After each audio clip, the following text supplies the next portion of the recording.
साहब का सवाल था कि जरूरी क्यों है कि अगर एक औरत अपने शोहर के साथ तलाक हो जाता है तो उसे दूसरे से थर्ड पार्टी से शादी करना जरूरी क्यों है पहले शोहर से वापस करने के लिए। ये सवाल है।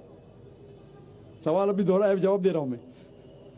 ये लोगों को गलतफहमी है कि अगर मियाँ बीवी का तलाक होता है और अगर वो फिर से शादी करना चाहते हैं, ये गलतफहमी है लोगों की कि उसको तीसरे से शादी करना फर्ज है।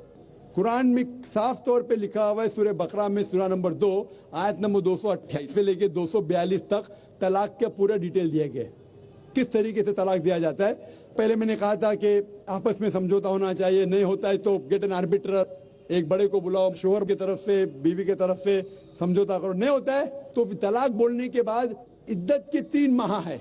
कुरान में लिखा सूरह बकरा सूरा नंबर 2 आयत नंबर 228 के 3 माह, 3 महीने, 3 menstrual cycle is the period of इद्दत। 3 महीने के बाद the divorce is completed। लेकिन 3 महीने के दरमियान अगर मियाँ बीवी वापस में रुजू होना चाहते तो हो सकते, तलाक नहीं होता है। लेकिन अगर 3 महीने तक रुजू नहीं होते और अलग हो जाते और 1 साल बाद उन्हें ख्याल आता है अरे हमने गलत किया, हम फिर से शादी करना चाहते, तो कुरान की आयत है सूरह बकरा सूरा नंबर 2 आयत number 232, do not prevent the women from marrying the former husband. आप औरतों को अपने पुराने शोहर से शादी करने से मत रोकिए। तो वो औरत फिर से अपने पहले शोहर से शादी कर सकती है, लेकिन नया निकाह नया मेहर, न्यू मैरिज न्यू मेहर। No no no, what you are saying is a misconception. I come to it. लोग समझते हलाला की जरूरत है, हलाला जैसी कोई चीज कुरान में है नहीं, मैं उसके ऊपर आऊंगा। लेकिन फिर से शादी करने के बाद फिर से इन लोग जिंदगी बसर करते हैं, 3-4 साल बाद फिर से कुछ नाइत्तेफाकी होती है, फिर से तलाक। वही तरीके से समझौता करो, बड़े को लेके आओ, तलाक बोलो, 3 माह रुको, फिर जाओ।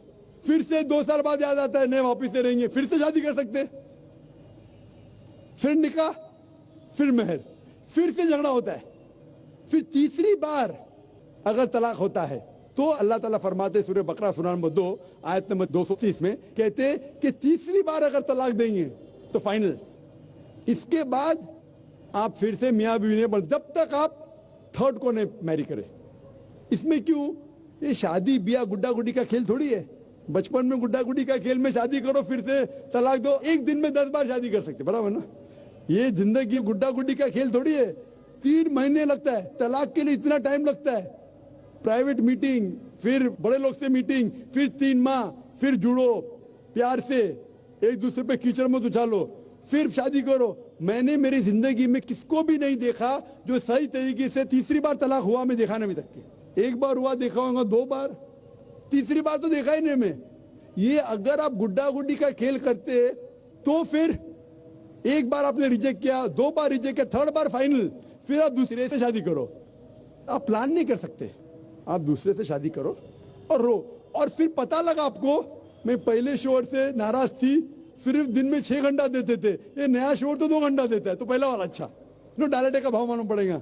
मेरी माँ मुझसे कहती थी मार्केट जाएंगे तो दाल आटे का भाव, दाल और आटे का भाव, आप समझे ना।